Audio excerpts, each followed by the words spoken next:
అప్పుడు మనం ప్రభుతో ప్రారంభించాం, ప్రభుతో ముగించాం. ఎంత అద్భుతంగా ఉంటుందండి ఈ ఆధ్యాత్మిక జీవితం. కొంతమంది ప్రారంభ ప్రార్థన ఉండదు, ముగింపు ప్రార్థన ఉండదు, మధ్యలో అసలే ప్రార్థన ఉండదు. లెగుస్తారు, పనులు చేసేసుకుంటారు, వెళ్ళిపోతారు, వస్తారు, పడుకుండిపోతారు. ఇది ఆశీర్వాదకరమైన జీవితం కాదండి. పడుకునేటప్పుడు కూడా ప్రార్థన చేసుకోవాలి. ప్రభువా, ఈ దినమంతా కాపాడు, ఈ దినమంతా తోడుగా ఉన్నావు, ఈ దినమంతా అపాయం నుండి కాపాడావు, ఆపదల నుండి కాపాడావు, నీకు నిండు వందనాలు, కృతజ్ఞతలు ప్రభువా. ఈ దినమంతా కాపాడిన విధానం బట్టి స్తోత్రాలు. పడుకుంటున్నాను నాయన, చక్కటి నిద్రను అనుగ్రహించి నీ దర్శనములతో నాతో మాట్లాడు నాయన అని మనము పడుకునేటప్పుడు, ముగించేటప్పుడు దేవునికి ప్రార్థన చేసుకుంటే ఎంత అద్భుతమైన ఆశీర్వాదకరమైన జీవితం అండి. మన ఆధ్యాత్మికంగా ఫలించాలంటే, ఈ యొక్క సంవత్సరం మనం ఫలభరితంగా మన జీవితం ఉండాలంటే, ఆధ్యాత్మికంగా మనం ఫలించాలంటే మొదటి ఉండవలసిన క్వాలిటీ ప్రార్థన జీవితం. ఏ వ్యక్తి అయితే ప్రార్థన జీవితం కలిగి ఉంటాడో, ఏ వ్యక్తి అయితే ప్రార్థన జీవితం కలిగి ఉంటుందో, ఆ ప్రార్థన జీవితం కలిగి ఉన్నవారు బహుగా ఫలిస్తారండి. ఈ విషయాన్ని మీరు గ్రహించవలసిందిగా ప్రభు పేరట మనవి చేస్తున్నాం. రెండవదిగా, ఈ ఆధ్యాత్మిక జీవితంలో మనం ఫలించాలంటే మనకి ప్రార్థన ఎంత అవసరమో, అట్ ద సేమ్ టైం వాక్య ధ్యానము కూడా అంతే అవసరం. వాక్య ధ్యానము కూడా అంతే అవసరం. ప్రార్థన అనేది దేవుడితో మనము మాట్లాడేటటువంటి సంభాషణ. వాక్యం అనేది దేవుడు మనతో మాట్లాడేటటువంటి అద్భుతమైన సంభాషణ. ఒకసారి పరిశుద్ధ గ్రంథం తీద్దాం. కీర్తనల గ్రంథం 1వ అధ్యాయం 1వ వచనం. మనందరికీ కూడా తెలుసు కదండి ఆ మాట. దుష్టుల ఆలోచన చెప్పున నడవక, పాపుల మార్గమున నిలువక, అపహాసకులు కూర్చుండు చోటున కూర్చుండగా, యెహోవా ధర్మశాస్త్రమందు ఆనందించుచు దివారాత్రములు దాన్ని ధ్యానించువాడు ధన్యుడు అని వాక్యం సెలవిస్తుంది. ఈ ఆధ్యాత్మిక జీవితంలో మనము ప్రార్థన అనేది ఎంత ప్రాముఖ్యతను ఇవ్వాలో, అట్ ద సేమ్ టైం అదే సమయంలో వాక్య ధ్యానానికి కూడా మనం అంత ప్రాముఖ్యతని ఇవ్వాలండి. చాలామంది ఈ రోజుల్లోనండి వాక్యాన్ని చదవడం అనేది చాలా బద్దకించేస్తున్నారండి. ఈ క్యాలెండర్స్ వచ్చిన తర్వాత ఈ యొక్క బిజీ లైఫ్లో ఏదో చిన్న ప్రార్థన చూసుకొని క్యాలెండర్ వైపుకి వెళ్ళి ఈరోజు ఏం డేట్ అని డేట్ చూసుకుంటున్నారు. డేట్ కింద చిన్న ఒక వచనం వాక్యం ఉంటే చదివేస్తున్నారు. ఆ వచన వాక్యం సరిపోతుందంటారా? చెప్పండి. నువ్వు ఆధ్యాత్మికంగా ఫలించాలంటే క్యాలెండర్లో ఉన్న వాక్యాన్ని సరిపెట్టుకోవడం కాదమ్మా. క్యాలెండర్లో డేట్ దగ్గర ఎందుకు వాక్యం పెడతారు అని అంటే, ఆ డేట్ చూసినప్పుడైనా కనీసం వాక్యం అనేది జ్ఞాపకం రావాలని ఈ క్రైస్తవ సమాజంలో క్యాలెండర్ ఆ డేట్ కింద వాక్యం పెట్టే ప్రయత్నం చేశారు. అంతేగాని ఈ వాక్యం ఈరోజు ఈ వాక్యం మాత్రమే చదవాలి అని ఎప్పుడూ ఎవ్వరూ కూడా పెట్టలేదు. ఈ సత్యాన్ని గ్రహించండి. చాలామందికి ఈ విషయాన్ని తెలియక ఈరోజు ఈ వాక్యమే నేను చదవాలి అని అనుకొని ఒక చిన్న వచనం ఆ చిన్న వచనాన్ని, క్యాలెండర్లో ఉన్న చిన్న వచనాన్ని చదువుకొని సరిపెట్టేసుకుంటారండి. లేదండి. బైబిల్ సెలవిస్తుంది, దివారాత్రములు ధర్మశాస్త్రాన్ని ఎవరైతే ధ్యానిస్తారో వారు ధన్యులు అని వాక్యం సెలవిస్తుంది. ఈ సంవత్సరం మనము ఫలించాలి అనంటే, ఆధ్యాత్మికంగా ఫలించాలి అనంటే ప్రార్థన ఎంత అవసరమో వాక్య ధ్యానము కూడా అంతే అవసరం. వాక్యం అనేది దేవుడు మనతో మాట్లాడేటటువంటి అద్భుతమైన విషయాలు. చూడండి, ఈ పరిశుద్ధ గ్రంథానికి ఉన్న ప్రత్యేకత ఏంటో తెలుసా అండి? మీరు ఏ బుక్ అయినా చూడండి, ఆ బుక్ ఒక్కసారి చదివితే మనకు అర్థమైపోతుంది. ఈ బుక్లో ఈ ఇన్ఫర్మేషన్ ఉంది, ఈ ఇన్ఫర్మేషన్ ఉందని అర్థమవుతుంది. కానీ బైబిల్ ఉన్న గొప్పతనం ఏంటంటే, ఇది వేల సంవత్సరాల నుంచి ప్రింట్ అవుతూ ఉన్నప్పటికీ, ఇది చాలామంది అనేక సార్లు చదివినప్పటికీ మరలా చదివినప్పుడు మరలా కొత్త విషయాన్ని దేవుడు బయలుపరుస్తూనే ఉంటాడు. అది బైబిల్ ఉన్న గొప్పతనం. All books are brings information, but the Bible is only brings transformation. అనగా అనేకమైన పుస్తకాలు మనకి ఇన్ఫర్మేషన్ని తీసుకొని వస్తాయి. అనేక పుస్తకాల ద్వారా మనం ఇన్ఫర్మేషన్ని కలెక్ట్ చేయొచ్చు, అనేక పుస్తకాల ద్వారా ఇన్ఫర్మేషన్ని మనం సేకరించవచ్చేమో, కానీ బైబిల్ గ్రంథం ఒక్కటే మన జీవితాలను రూపాంతరం చెందే విధంగా చేస్తుంది. అది బైబిల్ గ్రంథం ఉన్న గొప్పతనం. మరి ఈ గొప్ప బైబిల్ గ్రంథాన్ని మీరు చదువుతున్నారా? ఒక్కసారి ఆలోచించండి. చదవండి. బైబిల్ చదివితేనే మనకు అర్థమవుతుందండి దేవుడు మన పట్ల ఎన్ని గొప్ప ఉద్దేశాలు కలిగి ఉన్నాడు, దేవుడు మన పట్ల ఎన్ని గొప్ప ప్రణాళికలు కలిగి ఉన్నాడు, దేవుడు మన పట్ల ఎన్ని గొప్ప ఉద్దేశాలు ప్రణాళికలు మన పట్ల దేవుడు కలిగి ఉన్నాడో ఆ విషయాలన్నీ మనం బైబిల్ చదివితే తెలుస్తుంది. నువ్వు బైబిల్ చదవకుండా ప్రభువా నీ చిత్తమే నా జీవితంలో జరిగే ప్రభువా నువ్వు ఎంత ప్రార్థన చేసినా దేవుని చిత్తం నువ్వు తెలుసుకోలేవు. బైబిల్ సెలవిస్తుంది, నా చిత్తం ఏంటో మీరు తెలుసుకోవాలంటే నేను మీ కొరకు రాసిన ఈ యొక్క అద్భుతమైన శ్రేష్టమైన పరిశుద్ధమైన మాటలను మీరు చదవండి అని దేవుడు చెప్తున్నాడు. మరి ఈ బైబిల్ని మనం ఎంతవరకు చదువుతున్నాం? మనలో చాలామంది క్రైస్తవులుగా పిలువబడుతున్న వారు ఉన్నారు. టీవీలో ఈ వాక్యాన్ని వింటున్న ప్రియ సహోదరులు సహోదరులు, అయ్యా అమ్మ, మీరు కూడా దేవుని బిడ్డలే కదా, మీరు కూడా క్రైస్తవ జీవితం జీవిస్తున్న వారే కదా. అయితే ఒక సేవకుడిగా నేను మిమ్మల్ని ఒక ప్రశ్న వేయాలని ఆశిస్తున్నాను. ఈ పరిశుద్ధ గ్రంథాన్ని అనేక సంవత్సరాలుగా మీరు మోస్తున్నారు. ఈ పరిశుద్ధ గ్రంథాన్ని అనేక సంవత్సరాలుగా మీరు మందిరాలకు తీసుకెళ్తున్నారు. ఈ పరిశుద్ధ గ్రంథాన్ని అనేక సంవత్సరాలుగా మీటింగులకు ఉపవాస కూడికలు తీసుకెళ్తున్నారు. మంచిదే, సంతోషం. ఇన్ని సంవత్సరాలు ఈ పరిశుద్ధ గ్రంథాన్ని మోస్తున్నారు కదా. మరి ఈ పరిశుద్ధ గ్రంథంలో ఉన్న ఆదికాండం మొదలుకొని ప్రకటన గ్రంథం వరకు, అనగా ఈ పరిశుద్ధ గ్రంథం అంతా కూడా ఒక్కసారైనా చదివారా? ఈ ప్రశ్నకు మీ సమాధానం ఏంటి? ఒక్కసారైనా చదివారా? వీలైతే ఈ టీవీ ప్రోగ్రాం అయిన తర్వాత ఈ దీన సేవకుడికి మీరు ఫోన్ చేసి చెప్పండి, నేను చాలా సంతోషిస్తాను. పాస్టర్ గారు, నేను ఇన్నిసార్లు చదివాను, నేను 10 సార్లు చదివాను, 5 సార్లు చదివాను, 4 సార్లు చదివాను, 3 సార్లు చదివాను అని మీరు చెప్పినప్పుడు నేను చాలా సంతోషిస్తాను. కానీ ఒక్కసారి కూడా నేను చదవలేను పాస్టర్ గారు అనేటటువంటి జవాబు మీ జవాబు అయినట్లయితే కనీసం ఈ సంవత్సరంనైనా బైబిల్ గ్రంథాన్ని ఆదికాండం మొదలుకొని ముగింపు ప్రకటన గ్రంథం వరకు మొత్తం ఈ సంవత్సరంలో చదివే ప్రయత్నం చేయండి. బైబిల్ గ్రంథాన్ని సంవత్సరంలో ఈజీగా చదవచ్చు, తెలుసా అండి మీకు ఆ విషయం? బైబిల్ గ్రంథాన్ని ఆదికాండం మొదలుకొని ప్రకటన గ్రంథం వరకు సంవత్సరము ఈజీగా అనగా ఒక్క రోజుకి ఒక 20 నుంచి 30 నిమిషాలు కేటాయిస్తే చాలు, మీరు బైబిల్ గ్రంథాన్ని సంవత్సరంలో కంప్లీట్ చేయగలుగుతారు. తెలుసండి ఈ విషయం?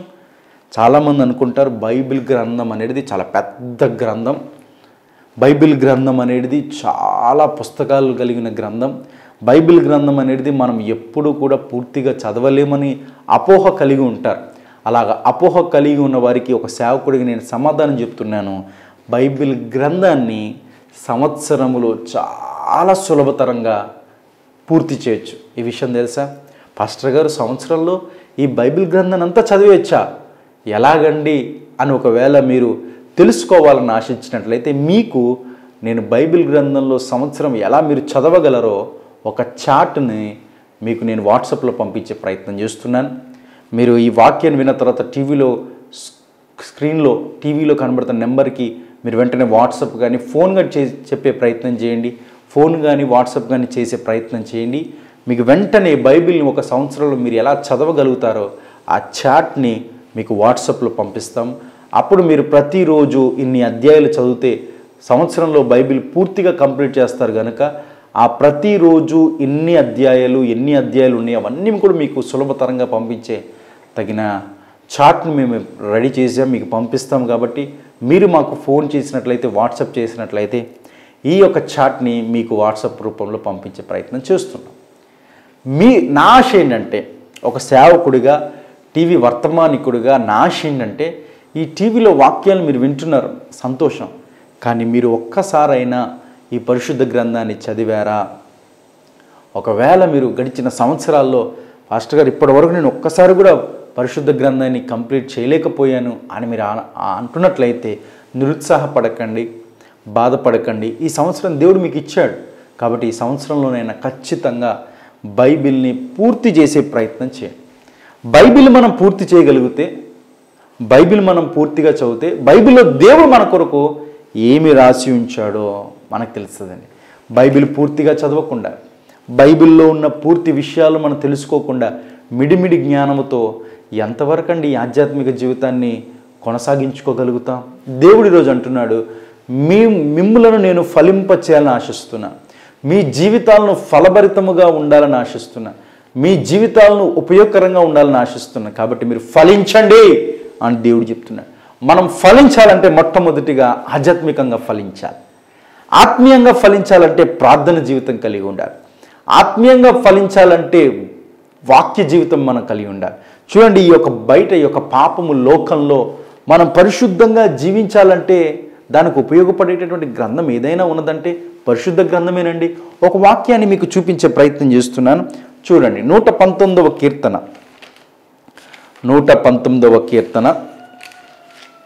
11వ వచనాన్ని ఒకసారి మీకు చదివించే ప్రయత్నం చేస్తున్నాను. 119వ కీర్తన 11వ వచనాన్ని ఒక్కసారి మనం పరిశుద్ధ గ్రంథంలో చూద్దాం. నీ ఎదుట నేను పాపము చేయకున్నట్లు నా హృదయంలో నీ వాక్యము ఉంచుకొని ఉన్నాను అని దేవుడు మాట్లాడుతున్నాడు. మనం ఈ యొక్క బయట ఈ యొక్క పాపపు లోకంలో మనం పరిశుద్ధంగా జీవించాలంటే మనలో ఏముండాలో తెలుసా అండి? డబ్బు, ఆస్తి, సంపద, జ్ఞానము, తెలివితేటలు ఇవి కాదండి. మనం ఈ యొక్క బయట పాపిష్టి లోకంలో మనం పరిశుద్ధంగా జీవించాలంటే మనలో ఉండవలసిన ప్రాముఖ్యమైనది వాక్యం. అందుకే కదా యోసేపు పాపము చేయకుండా ఉండగలిగాడంటే కారణం ఏంటో తెలుసా? యోసేపు హృదయంలో దేవుని మాటలు ఉన్నాయి కాబట్టి ఇంత ఘోరమైన దుష్కార్యం నేను ఎలా చేస్తాను, నేను దేవునికి భయపడేవాడను అని యోసేపు ఆ పోతీఫర్ యొక్క భార్యకు తెలియజేస్తాడు. అలాగే మనము కూడా బయటి లోకంలో పరిశుద్ధంగా మనం జీవించాలంటే మనలో ఉండవలసింది ఏంటో తెలుసా అండి? దేవుని వాక్యము. ఆ దేవుని వాక్యాన్ని చదివినప్పుడు మనం పరిశుద్ధంగా జీవించగలుగుతాం. ఎలాగా ఒక వ్యక్తిని దేవుని వాక్యము పరిశుద్ధతలో నడిపించిందో నేను చెప్పే ప్రయత్నం చేస్తున్నాను. జాగ్రత్తగా వినండి. ఒక ఇద్దరు ఫ్రెండ్స్ ఉన్నారండి. ఇద్దరు క్రిస్టియన్సే, కానీ ఒకరేమో చాలా స్పిరిచువల్ క్రిస్టియన్, మరొకరేమో నామకార్థ క్రైస్తవుడు. నామకార్థ క్రైస్తవుడు అంటే తెలుసు కదండి, డిసెంబర్ 25కి అలాగే క్రిస్టమస్కి, ఈస్టర్కి, గుడ్ ఫ్రైడేకి మాత్రమే వచ్చేటటువంటి వారు నామకార్థ క్రైస్తవులు. అలాంటి వారు బహుశా ఈ టీవీ చూస్తున్న వారిలో కూడా మీరు కూడా ఉండుంటారు. డిసెంబర్కి వెళ్తారు, గుడ్ ఫ్రైడేకి వెళ్తారు, ప్రభు బల్ల భోజనానికి వెళ్తారు, అంతే. కంటిన్యూస్గా వెళ్ళరండి. అలాంటి వారు అసలైన ఆత్మీయులు కానీ కాదు, వారు నామకార్థ క్రైస్తవులు. అలా ఒక నామకార్థ క్రైస్తవుడు, ఒక అసలైన క్రైస్తవుడు, ఇద్దరు మంచి ఫ్రెండ్స్ అండి. ఒకే కాలేజ్ చదువుతున్నారు, ఒకే క్లాస్లో వారు చక్కగా ఉండి బెస్ట్ ఫ్రెండ్స్గా ఉన్నారు. బీటెక్ చదువుతున్నారు, అనగా ఇంజనీరింగ్ చదువుతున్నారు. ఒకరోజు సెలవు వచ్చింది. సెలవు వచ్చినప్పుడు అప్పుడు ఈ అసలైన క్రిస్టియన్ ఫ్రెండ్ తన నామకార్థ ఫ్రెండ్కి ఫోన్ చేసి, రే ఈరోజు మా ఇంటికి భోజనానికి రారా, మా మమ్మీ డాడీ నిన్ను భోజనానికి పిలిచారు, ఒకసారి పిలిస్తే బాగుంటుందని చెప్పారు, కాబట్టి నేను పిలుస్తున్నాను రారా అంటే, సరేరా వస్తానని చెప్పేసి ఒకరోజు ఈ నామకార్థ క్రైస్తవుడు వాళ్ళ ఇంటికి వెళ్ళాడు. చక్కగా భోంచేశారు. భోంచేసిన తర్వాత అప్పుడు వాళ్ళ మమ్మీ డాడీ అన్నారు, మీ ఫ్రెండ్కి ఇల్లంతా చూపించన్నప్పుడు ఇల్లంతా చూపిస్తున్నాడు. ఇల్లంతా చూపించిన తర్వాత స్టడీ రూమ్కి వెళ్ళారు. స్టడీ రూమ్, ఇది నా స్టడీ రూమ్ రా, ఇక్కడ నేను చదువుకుంటానని చెప్తున్నప్పుడు ఆ స్టడీ రూమ్లో అన్నీ చూపిస్తున్నప్పుడు సిస్టమ్ కూడా ఉంది, కంప్యూటర్ ఉంది. ఆ కంప్యూటర్ కూడా చూపించాడు. వెంటనే ఈ నామకార్థ క్రైస్తవుడు ఆ కంప్యూటర్ని చూసి ఒక్కసారి ఆశ్చర్యపోయాడు, ఒక్కసారి ఆగిపోయాడు. రే నీ కంప్యూటర్ బాగుందిరా, కానీ కంప్యూటర్ పైన ఆ స్టిక్కర్ ఏంట్రా అని చెప్పాడు. అప్పుడు ఏంట్రా ఆ కంప్యూటర్ మీద ఆ స్టిక్కర్ ఏంటని అడుగుతున్నావు కదా, అది ఒకసారి నువ్వు చదువు అని ఈ అసలైన క్రిస్టియన్ ఫ్రెండ్ అతనికి చెప్పాడు. అప్పుడు అతడు చదువుతున్నాడు. ఆ మాట ఏంటో తెలుసండి, మీకు పరిశుద్ధ గ్రంథంలోనే ఉంది. ఆ మాట చూపించే ప్రయత్నం చేస్తున్నాను. యోబు గ్రంథం 31వ అధ్యాయం 1వ వచనం. యోబు గ్రంథము 31వ అధ్యాయము 1వ వచనం. ఇంగ్లీష్లో ఇంకా బాగుంటుంది. ఏంటో తెలుసండి, I made a covenant with my eyes అనే మాట ఉంటుంది. తెలుగులో ఏమంటుందో తెలుసా అండి, నేను నా కన్నులతో నిబంధన చేసుకుంటుని. I made a covenant with my eyes అనే మాట స్టిక్కరింగ్గా కంప్యూటర్ పైన అతికించింది. అప్పుడు నామకార్థ క్రైస్తవుడు అంటాడు, ఏంట్రా ఈ మాట, I made a covenant with my ice, ఏంటి మాట అని అడిగినప్పుడు ఈ అసలైన క్రిస్టియన్ ఫ్రెండ్ చెప్తున్నాడు, అరే మా మమ్మీ మా డాడీ నేను ఇంజనీరింగ్ చదువుతున్నానని చెప్పేసి నాకు మంచి సిస్టమ్ కొని పెట్టారా. ఈ సిస్టంలో నెట్ ఫెసిలిటీ, వైఫై ఉంటుంది. తరచుగా నేను చదువుకుంటూ బుక్స్ చదువుతూ ఉంటాను, సిస్టంలో కొత్త కొత్త వచ్చినవన్నీ కూడా తెలుసుకుంటూ ఉంటాను. అయితే నెట్ ఫెసిలిటీ ఉన్న కారణాన్ని బట్టి నాకు తెలియకుండానే ఒక్కొక్కసారి నేను చూడకూడని దృశ్యాలు ఒక్కొక్కసారి ఈ సోషల్ మీడియా, ఈ నెట్లో వచ్చేస్తూ ఉంటాయి. అప్పుడు వెంటనే నేను చదువుకున్న లింక్ క్లిక్ చేస్తూ ఇవి వస్తున్నప్పుడు మళ్ళీ వాటి వైపుకు వెళ్లకుండా ఆ చూడకూడని దృశ్యం నాకు ఎప్పుడైతే కనబడుతుందో వెంటనే ఆ పైన వాక్యం నాకు కనబడేది. I made A కవరెంట్ with my ice. అలా నా దేవుని వాక్యం కనబడినప్పుడు వెంటనే దీన్ని స్కిప్ చేసేస్తూ ఉండేవాడిరా. నేను చూడకూడని దృశ్యాలు నేను చూడకుండా నన్ను పరిశుద్ధంగా చదువుకోవడానికి నాకు ఉపయోగపడేటటువంటి అద్భుతమైన మాట ఎదురా. I made a covenant with my ice. ఈ మాటే నన్ను పరిశుద్ధతను నడిపిస్తుంది, పరిశుద్ధంగా జీవించగలుగుతుంది, పరిశుద్ధంగా చదువుకోవడానికి ఉపయోగపడుతుంది అని ఈ అసలైన క్రిస్టియన్ ఫ్రెండ్ చెప్పినప్పుడు ఆ నామకార్థ క్రైస్తవుడు ఆశ్చర్యపోయాడు. ఏంట్రా ఈ మాట మన బైబిల్లో ఉందా? అవునరా బైబిల్లో ఉంది, నువ్వు వెళ్ళి చదువుకో అన్నప్పుడు ఈ నామకార్థ క్రైస్తవుడు వెళ్ళి బైబిల్ తీసుకొని ఆ మాట ఆ రోజంతా పదే పదే చదవడం ప్రారంభించాడు. కారణం ఏంటో తెలుసండి, ఈ నామకార్థ క్రైస్తవుడు పాపములో భయంకరంగా జీవిస్తున్నాడు. ఎవ్వరికి తెలియకుండా చూడకుండా దృశ్యాలు చూస్తూ తన కళ్ళను అపవిత్రంగా చేసుకున్నాడు. ఈ ఒక్క మాట ఆ నామకార్థ క్రైస్తవుడి యొక్క కళ్ళు తెరిపించిందండి. వెంటనే చదివి ఇంకా ఇలాంటి మాటలు బైబిల్లో ఏ ఉన్నాయో అన్నీ కూడా బైబిల్ చదవడం ప్రారంభించాడు. గొప్ప విషయం ఏంటో తెలుసండి, దేవుడు ఆ బిడ్డను దర్శించాడు. దర్శించిన తర్వాత కొన్ని నెలల తర్వాత, కొన్ని సంవత్సరాల తర్వాత దేవుడు అతన్ని దర్శించగానే అతని జీవితం దేవునికి సమర్పించిన తర్వాత అతడండి ఒక గొప్ప సేవకుడు అయ్యాడండి. నేటి కాలంలో అమెరికా అనేటటువంటి దేశంలో ఒక మంచి గొప్ప సేవకుడిగా వాడబడుతున్నాడండి ఆయన. దేవునికి స్తోత్రం కలుగునుగాక. ఒక పాపిష్టి యవనస్తుడిని పరిశుద్ధంగా మార్చినటువంటి గ్రంథం ఏదైనా ఉన్నదంటే పరిశుద్ధ గ్రంథమే. మరి మనలను కూడా ఈ పాపిష్టి లోకల్లో మనలను కూడా పరిశుద్ధంగా మార్చేటటువంటి గ్రంథం ఈ బైబిల్ గ్రంథం మనకుంది. ఆ బైబిల్ గ్రంథాన్ని చదువుతున్నావా సహోదరుడా సహోదరి అనేటటువంటి విషయాన్ని మీకు తెలియజేస్తున్నా. చదువుదాం. ఆత్మీయంగా మనం ఫలించాలంటే పరిశుద్ధ గ్రంథాన్ని ప్రతిరోజు చదవాలి. అలా మనం పరిశుద్ధ గ్రంథాన్ని ప్రతిరోజు మనం చదివి ధ్యానించినట్లయితే దేవుడు మనతో అనేకమైన విషయాలు మాట్లాడతాడండి. ఇర్మియా గ్రంథం 33:3 ఈ విధంగా సెలవిస్తుంది. నాకు మొర్ర పెట్టుము, నేను నీకు ఉత్తరం ఇస్తాను, నువ్వు గ్రహింపలేని గొప్ప సంగతులను నీకు తెలియజేస్తాను అని దేవుడు చెప్తున్నాడు. ఒకసారి చదువుదామా? ఇర్మియా గ్రంథము 33:3 నాకు మొరపెట్టుము, నేను నీకు ఉత్తరం ఇచ్చెదను, నీవు గ్రహింపలేని గొప్ప సంగతులను, గూఢమైన సంగతులను నీకు తెలియజేస్తాను. ఎప్పుడు వినలేని సంగతులను, ఎవ్వరికి తెలియనటువంటి గొప్ప సంగతులను, గూఢమైన సంగతులను, అంటే ఇప్పటి వరకు ఎవ్వరూ తెలుసుకోలేని అద్భుతమైన విషయాలను నేను నీకు తెలియజేస్తాను. నేను నీకు తెలియచేయాలంటే నా మాటలను చదువు అని దేవుడు చెప్తున్నాడండి.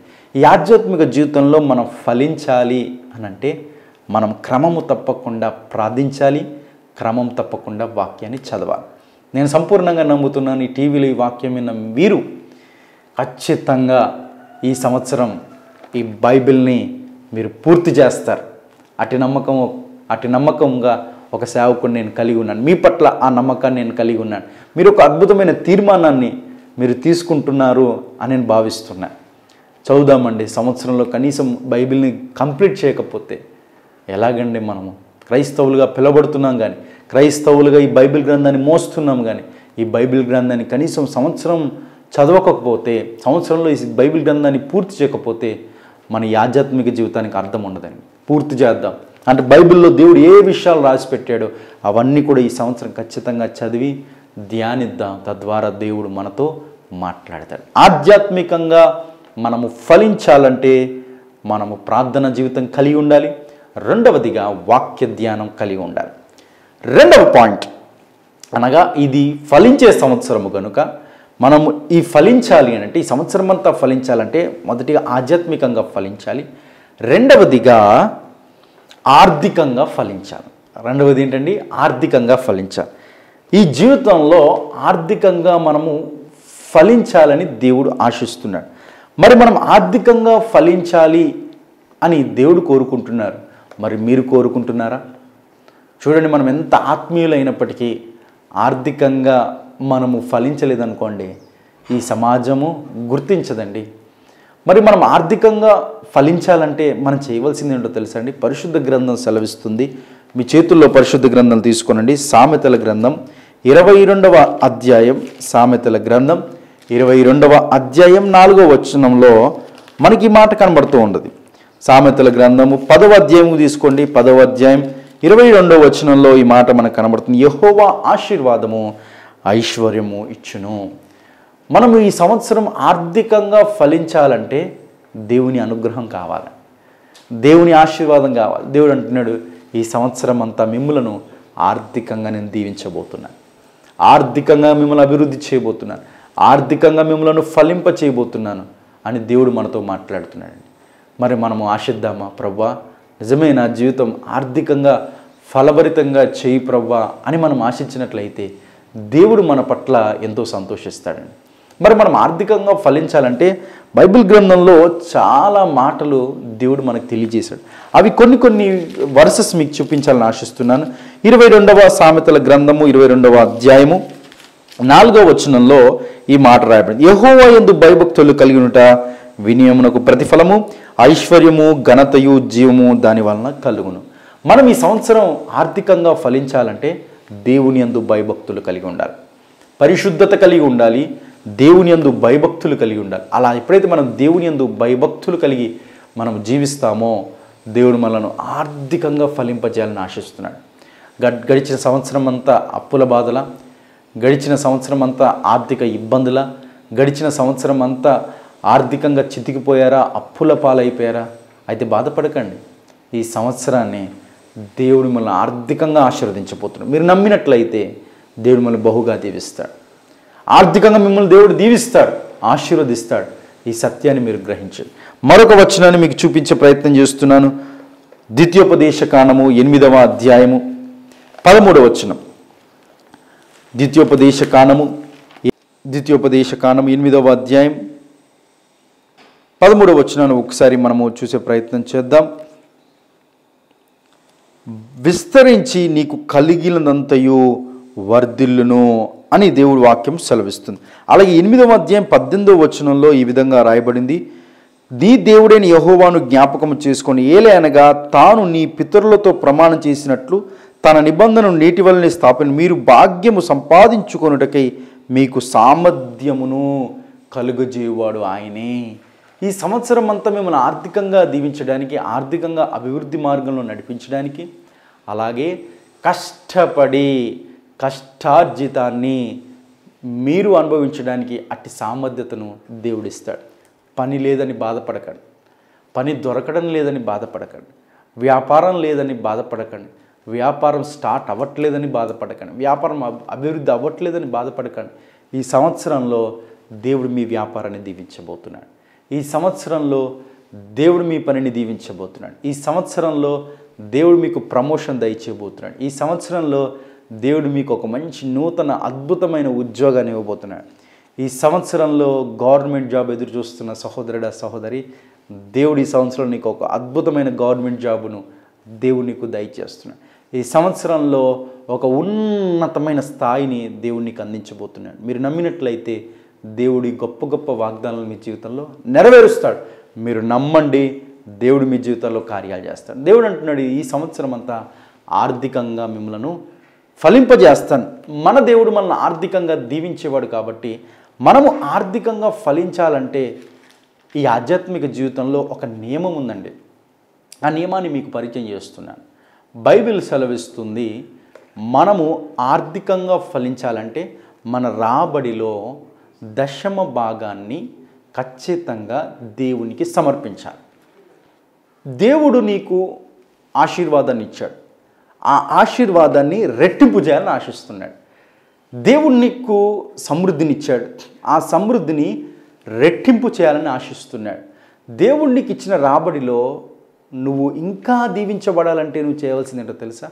దేవుడు నీకు ఇచ్చిన రాబడిలో దశమ భాగాన్ని దేవునికి సమర్పించాలి. దేవునికి ఇవ్వవలసింది దేవునికి ఇవ్వాలి. ఇది ప్రతి ఆత్మీయుడు ఆత్మీయురాలు కలిగి ఉండాల్సిన లక్షణం అండి. చాలామంది క్రైస్తవ కుటుంబాల్లో ఇలాంటి మంచి అలవాటును కలిగి ఉండకుండా ఆర్థికంగా చితికిపోతున్నారండి. మీరు దొంగతనం చేస్తున్నారు. ఎలాగా? దేవునికి ఇవ్వవలసిన దేవుని భాగాన్ని ఇవ్వకుండా మీరు దొంగతనం చేస్తున్నారు. కాబట్టే మీ యొక్క సంచి చిల్లుబడిపోయింది. అనగా మీరు డబ్బు సంపాదిస్తున్నారే కానీ ఆ సంపాదన అంతా కూడా చిల్లు సంచులో వేసేస్తున్నారు. ఎవరైతే దేవుని భాగాన్ని దేవునికి ఇవ్వరో, ఎవరైతే తమ దశమ భాగాన్ని దేవునికి సమర్పించరో, ఎవరైతే దేవుని భాగాన్ని దేవునికి ఇవ్వకుండా ఉంటారో వారు దొంగలు అని పరిశుద్ధ గ్రంథం సెలవిస్తారు. దేవుని భాగాన్ని, దశమ భాగాన్ని, కృతజ్ఞత అర్పణలు, కానుకలను దేవునికి సమర్పించాలి. అలా దేవుని సేవకులకు మీరు కష్టపడి ప్రయాసపడి వాక్యాన్ని అందిస్తూ మీ ఆత్మీయత కోసం అహర్నిశలు కష్టపడే సేవకులకు మీ దశమ భాగాన్ని మీరు ఇచ్చినట్లయితే, దేవుని యొక్క భాగాన్ని మీరు ఇచ్చినట్లయితే దేవుడు మిమ్ములను బహుగా దీవిస్తాడు. మీ పంట తినివేసేటటువంటి పురుగులను దేవుడు గద్దిస్తాడు. ఆ పురుగు అప్పే అవ్వచ్చు, ఆ పురుగు అనారోగ్యమే అవ్వచ్చు, ఆ పురుగు హాస్పిటల్ ఖర్చులే అవ్వచ్చు, ఆ పురుగు మరి ఏదైనా అవ్వచ్చు. దేవుడు అంటున్నాడు, మీ పంటను తినివేసేటటువంటి పురుగు నేను గద్దిస్తాను. ఎప్పుడు? మీరు దేవునికి ఇచ్చినట్లయితే. కాబట్టి ఈ సంవత్సరం మనం ఆర్థికంగా ఫలించాలంటే దేవునికి ఇవ్వాల్సింది దేవునికి ఇద్దామని ఒక సేవకుడిగా నేను ఈ విషయాన్ని మీకు తెలియజేస్తున్నాను. మనం ఎప్పుడైతే దేవునికి ఇవ్వాల్సింది దేవునికి ఇచ్చి చూస్తామో దేవుని యొక్క ఆశీర్వాదం మనము కళ్ళారా చూస్తామని. కోల్గేట్ అనే పేస్ట్ వాడుతున్నాం కదండి. ఆ కోల్గేట్ అనే పేస్ట్ మనం వాడుతున్నప్పుడు దాని వెనకాల గొప్ప చరిత్ర. ఆ కోల్గేట్ అనే వ్యక్తి దేవునికి ఇవ్వాల్సిన దశమ భాగాన్ని ఇస్తూ ఇస్తూ ఇస్తూ అలాగా వెళ్ళినప్పుడు ఏంటండి, దేవుడు ఆ వ్యక్తిని ప్రపంచంలోనే ఉన్నతమైన వ్యక్తిగా పెట్టేశాడు. ఇంకా దశమ భాగం కాదు, నేను 90% దేవునికి ఇచ్చి 10% ఉంచుకుంటాను అనుకున్నాడు.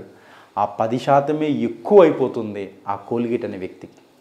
అంటే మనం దేవునికి ఇచ్చినట్లయితే దేవుడు మన దశను దిశను మార్చేస్తాడు. ఈ సంవత్సరం మనం ఆర్థికంగా ఫలించాలంటే దేవునికి ఇవ్వాల్సింది దేవునికి ఇద్దాం, తద్వారా మనం ఫలిద్దాం. దేవుడు ఈ సంవత్సరం అంతా మనం ఫలింపజేయాలని ఆశిస్తున్నాడు. మొదటిగా ఆత్మీయంగా ఫలించాలి, ప్రార్థన వాక్య జీవితం కలిగి ఉండాలి. రెండవదిగా ఆర్థికంగా ఫలించాలి. అనగా దేవునికి ఇవ్వాల్సింది మనం దేవునికి ఇచ్చినట్లయితే దేవుడు మనల్ని ఆర్థికంగా ఫలింపజేస్తాడు. అట్టి ఫలభరితమైన జీవితం దేవుడు మన జీవితాల్లో దయచేయును గాక. ప్రార్థన చేద్దాం. ప్రేమ కలిగిన తండ్రి, నమ్మకం కలిగిన దేవ, మీకు స్తోత్రాలు. మా జీవితాలను ఫలింపచేయాలని మీరు ఆశిస్తున్నారు కనుకనే మీరు మాతో మాట్లాడారు నాయన. మీకు నిండుకు వందనాలు, కృతజ్ఞతలు నాయన. మేము ఫలించాలని మీరు ఆశిస్తున్నారు. మరి మేము ఫలించాలంటే ఆధ్యాత్మికంగా ఫలించాలి, ఆర్థికంగా ఫలించాలని చెప్పారు. అయ్యా, ఆధ్యాత్మికంగా ఫలించాలంటే ప్రార్థన వాక్యం కలిగి ఉండాలని చెప్పారు. ఆర్థికంగా ఫలించాలంటే నాయన మేము మీకు ఇవ్వాల్సింది ఇస్తే ఆర్థికంగా ఫలింపజేస్తారన్నారు. ఇట్టి ఫలభరితమైన జీవితం టీవీ వీక్షిస్తున్న వారందరికీ మీరు దయచేసి మీ నామాన్ని ఘనపరచుకోమని రేపటి కార్యక్రమం సిద్ధపరిచి శ్రేష్టమైన సందేశాలు అందించి కృపను దయచండి. ఈ కార్యక్రమాలు చూస్తున్న వారు ఎవరైనా అనారోగ్యం ఉన్నట్లయితే ముట్టి స్వస్థపరచండి. ఈ దీన సేవకుడికి సహకారాన్ని అందించాలని ఎవరైనా ఆశించినట్లయితే అట్టి సహకారాన్ని అందించే ప్రేరేపణ దయచేయమని ప్రార్థిస్తూ సమస్త మహిమ ఘనత ప్రభావం మీకే తెలుసు. ఈ సంవత్సరం అంతా సుఖ సంతోషాలతో, ఆరోగ్యాలతో, దీవెనలతో, సమృద్ధితో అందరినీ దీవించమని యేసయ్య నామములో ఈ ప్రార్థన అడిగి వేడుకుంటున్నాము తండ్రి. ఆమేన్. ఇప్పటి వరకు మీరు విన్నారు కదండి. ఈ కార్యక్రమాలు మీకు ఆశీర్వాదకరముగా, ఈ కార్యక్రమాలు మీకు దీవెనకరముగా, ఈ కార్యక్రమాలు మీకు ఉపయోగకరంగా ఉన్నట్లయితే ఈ దీన సేవకుడికి, ఈ టీవీ ప్రోగ్రాంకి మీరు సహకరించవలసిందిగా కోరుతున్నాను. నన్ను మీ కుటుంబంలో ఒక కుమారుడిగా స్వీకరించండి. మా కుటుంబంలో ఒక సేవకుడు ఉంటే బాగుంటుంది అని మీరు ఒకవేళ ఆలోచించినట్లయితే నేనే మీ కుమారుడిని అని చెప్పడానికి నేను సంతోషిస్తున్నాను. మీ కుటుంబంలో నన్ను ఒక కుమారుడిగా స్వీకరించండి, సహకరించండి. ఇంకా ఇలాంటి టీవీ ప్రోగ్రామ్స్, ఇంకా ఇలాంటి అనేకమైన దైవ సందేశాలు అందించడానికి మీరు మీ కుటుంబం ఈ సేవకుడికి ఎంతగానో సహకరిస్తారని మనసారా కోరుతూ, మీ ప్రార్థన, మీ సహకారం ఈ సేవకుడికి ఎంతైనా అవసరం కనుక తల్లులు ప్రార్థించండి, తండ్రులు ఈ సేవకుడికి సహకరించండి, బిడ్డలు ఈ అన్నయ్య కోసం మీరు ప్రార్థించండి. మరలా రేపు ఇదే సమయం అందరం కలుసుకుందాం. అటు దేవుని యొక్క మహాకృప మీ అందరికీ సదాకాలం తోడినుగాక. Wish you a happy